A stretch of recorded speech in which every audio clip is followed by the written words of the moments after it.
bookworms, welcome back to my channel and to another list video. Today I am going to share with you 10 books that I started but didn't finish. Before I get into the list, I do have one honorable mention. This is The Toymakers by Robert Dinsdale. This is a pretty new book that I was really excited to read. I also hauled it sometime, but unfortunately I just quit because the book was really uninteresting, really boring. I do still have it. Let's see if sometime in the future I will want to give it another chance. If you have read it and you think that, for example, it has a very slow beginning but it really picks up afterwards, let me know, maybe I will try again. Now to the list. The first book that I want to talk about that I started and didn't finish was the famous, beloved Pet Sematary by Stephen King. Now, I know that a lot of people really love this book, but I did said in previous videos that when it comes to Stephen King, I either really love his books or I absolutely cannot stand them. But the problem with Pet Sematary is that I just felt it was completely predictable. I feel that with authors like Stephen King, who has a certain way of writing things, after a while it gets old. And I was reading this one and it's about a family who moves into a new house and they realize that near their house there is a cemetery, a pet cemetery, that if you bury a dead animal there, it comes back to life, but it won't be the same as when they were alive. There will be more like a zombie version, a more evil, darker, violent version of them. And the moment I got to this point of the book, which is pretty much in the start of the book, and I realized who the main characters are, I knew exactly which way the book is going to go, and guess what? I was also right. I checked out later on the internet to see if my theories regarding the book were right, and I'm pretty sure even if you haven't read a book and you don't know anything about it, you can also guess what's going on. And I don't know, I just felt it was really predictable. I kind of was sick and tired of Stephen King at that point, and even now after I've read some other books by him that I really loved, there are other books by him that I would rather read other than give Pet Sematary another chance. I just felt it was really predictable. I knew exactly where this book is going to go, and I didn't feel like it. Next, we have The Casual Vacancy by J.K. Rowling. I said in the past that I grew up reading Harry Potter. I actually grew up kind of with the books. They actually came out when I was Harry's age. So when I got older and I realized that the same author also wrote an adult book, I was very excited about it. And, you know, I really liked her writing style and I wanted to see what a book by her about a different world other than Harry Potter looks like. But anyway, I took The Casual Vacancy from the library. I started reading that. And oh my god, this is the most boring thing I have ever attempted to read. The Casual Vacancy takes place in a small town where in the city council, one of the council members suddenly dies from, I think, stroke. And there is a vacancy, and it's about the relationship between the people and how they are trying to see which person will take its place. And there's also the issue of their children and like the younger generation who has their own kind of issues. And some of the little stories there had a really great potential and seemed really interesting. Like the one about the kid who has a crush on a new girl, or the girl whose mother is a drug addict and she kind of has to take care of her little brother and her home. But other than this potential, this book was, as I said, really boring. Who would have thought that the author behind the wonderful, fantastic, imaginative world of Harry Potter could write something so dry? So that was a great disappointment. I tried to give this book a chance. I think I read until page 130 and then I realized that I was wasting my time. I was not enjoying it and it was boring as hell, so I quit. The third book is actually a huge, famous, well-beloved classic that was even made to a movie, and this is The Great Gatsby by F. Scott Fitzgerald. Yeah, it's a very famous book. I appreciate that. I believe people when they say they really loved it. I'm just not one of them. I tried to read this book 3 times, I think, and each time I couldn't get past like the second page. It was that bad. I just couldn't read the book. And I know it's stupid. Usually when the second page is like bad and I don't like it, but I know that this book is generally very beloved. I kind of try to force myself. Some books have a slower beginning, but in this case, I just start reading that.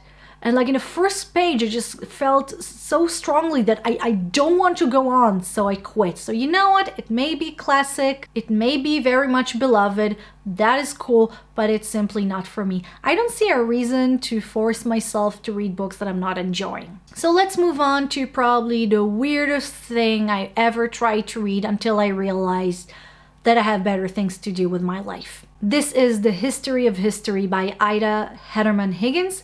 In my video about my top 10 strangest books, I try to tell what this book is about. It is so weird. It's about a young woman in Berlin who is very interested in Germany's history, especially Holocaust. And then like a bunch of things happen. First, she wakes up and realizes that 2 years of her past are gone. She can't remember anything about them.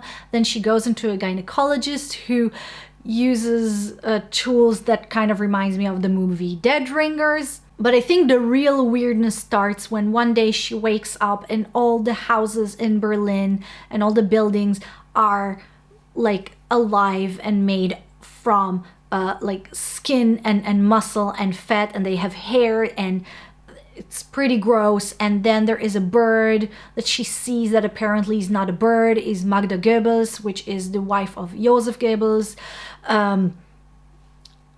Yeah, this book is bizarre, and it's obviously meant to be really weird, and I think it's about the deterioration of the protagonist's mental health. But even though I appreciate and I like the weird, the strange things that kind of push the boundaries of reality and our imagination, this was way too much. Also, I felt that this book was going nowhere. If it was at least weird, but it went somewhere, I could have dealt with that, but it just felt like nothing's really going on other than this protagonist walking around experiencing strange things. So I think I read half of it, and then I decided no. The next book on the list, we are at number 5. We arrive in the middle of the list, even though there are no particular order, so I don't know why it matters. Anyway, at number 5, we have The Andromeda Strain by Michael Crichton.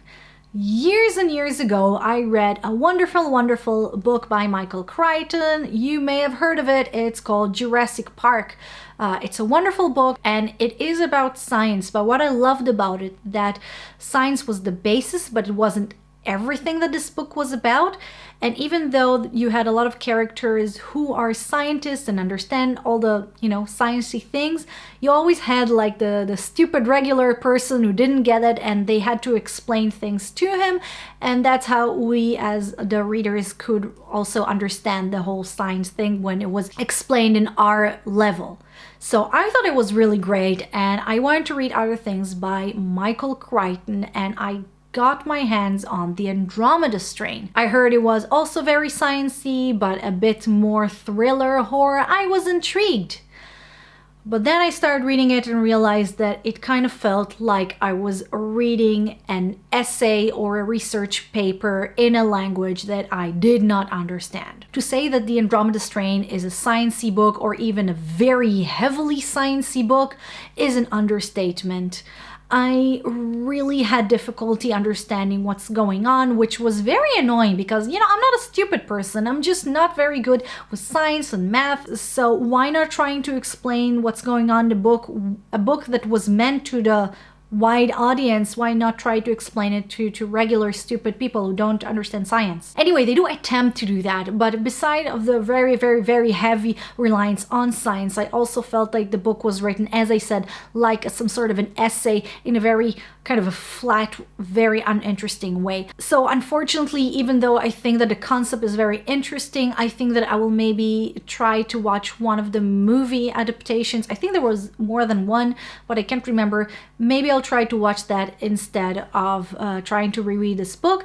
And if you have a recommendation for a different Michael Crichton book that you recommend me to read, then just let me know in the comment section. Next, we have another book from a very beloved and well-respected author, Margaret Atwood, and this book is Alias Grace.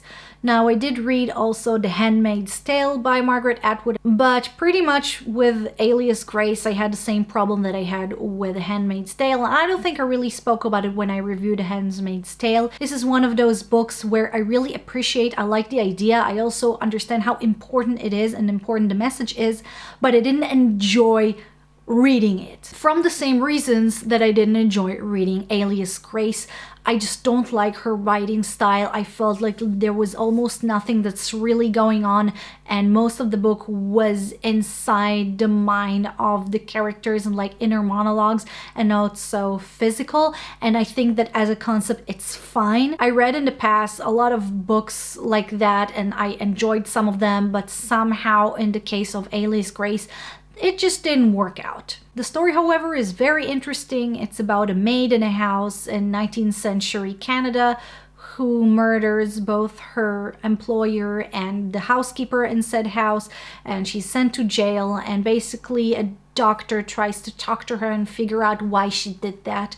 This seems like something very interesting. It seems like something that's right up my alley, and I've kind of spoiled that for myself. I looked online to see what's really going on, and the entire story seems very interesting. It's just the writing style is something that I really didn't connect to. And please let me know if you read a few of Margaret Atwood's books or stories, and if all of them are written that way or it's just these two books. The next book, the 7th book on the list if you're counting, is the 3rd book in a trilogy. Actually, it's pretty weird.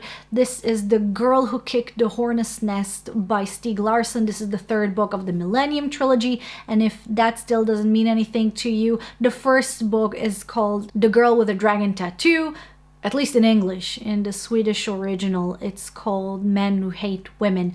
But I suppose when you want to make a big budget Daniel Craig starring movie, The Girl with a Dragon Tattoo just sounds better. Anyway, The Girl with a Dragon Tattoo, I mentioned that before. I really loved that book. It was a very kind of condensed whodunit sort of a detective thriller. It takes place on one island surrounding a very small group of people, and you're kind of thinking which one of them could have been the murderer. And this is actually what I liked about the book. I like less this kind of big city, huge explosive chases, sort of an action movie sort of a book. And even though the 2nd book didn't feel like it was directed by Michael Bay, still I didn't like it.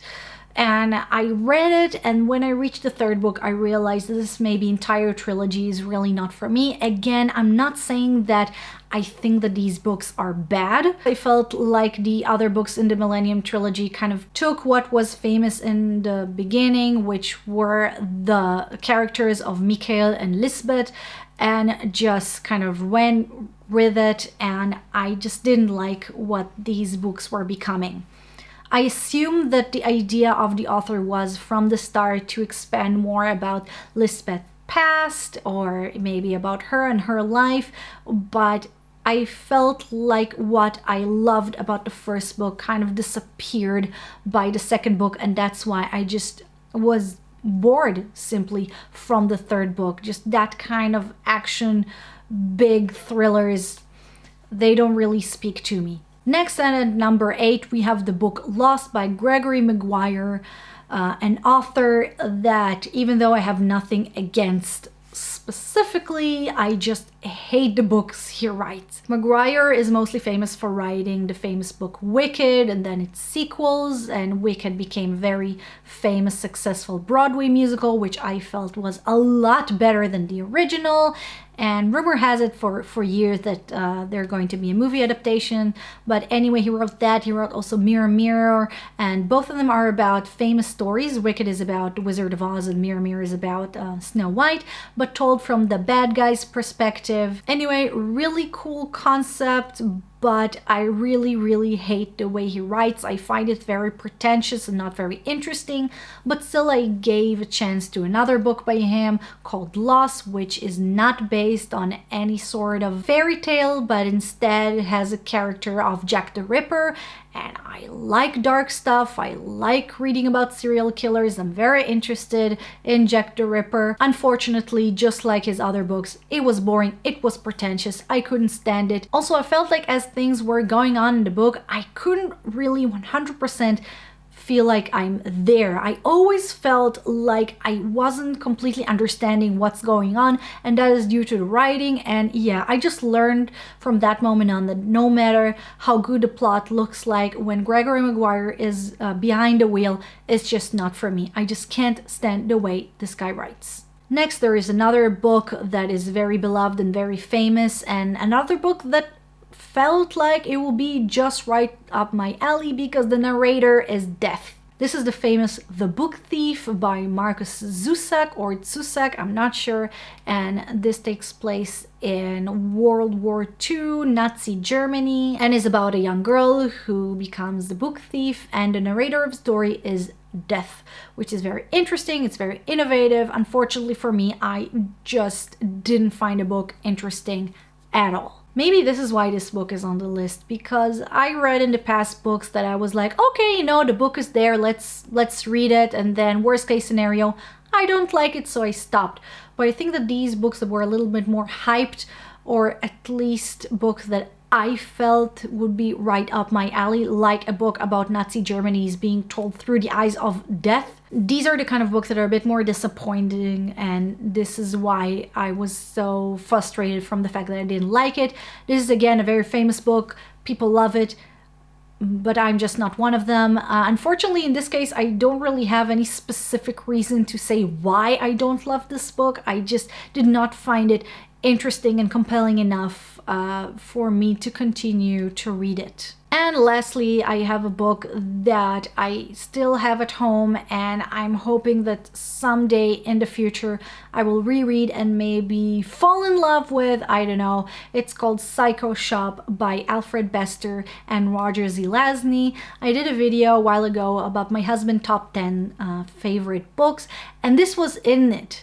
And again, this is a book that felt like something that I would love. It is about a shop that has everything you can possibly want, and it's very funny, very crazy, science fiction, time traveling. Edgar Allan Poe is a character here. It should be something that I would love, and I just didn't find it interesting. Maybe this book was a little bit overhyped. In that case, I blame my husband, but maybe from hearing about this book, I thought it would be one thing, and then it turned up to be something a little bit different, about more of the characters themselves and less about the shop. Maybe that was it. But this is definitely a book that I will try to read in the future. I don't know when, but it's there obviously because it's not mine, it's my husband's, so I have time. So yeah, I feel like I'm more disappointed from myself than from the book, but it's okay. If it's not my style, and it's not my style. My husband and I have a lot of things in common. We both really like crazy comedies and like Monty Python, but I feel like when it comes to comedy, there are a bunch of things where one of us finds funny and interesting and the other just doesn't. And that's it. Those were 10 books that even though I wanted to like, I didn't, and I just gave up on and didn't read. Again, I don't see a reason to force myself to read something that I'm not enjoying, whether this book was really hyped, whether it's very famous and maybe a classic, or whether someone personally recommended it to me because they thought that I would love it. Sometimes it just doesn't work. So guys, that's it for my video. Thank you very much for watching. If you liked the video, please don't forget to click like to show your support, and also subscribe to my channel if you dare for more list videos and book reviews. And also write down in the comment section which books you really wanted to love but just didn't and gave up on. And also write if you are one of those people who the moment you start a book, even if it's just one page, you have to finish it, or you the kind of a person who just don't care. If you start reading a book and you don't like it, you just stop reading it. So anyway, you guys, thank you again for watching, and I'll see you next time. Bye bye.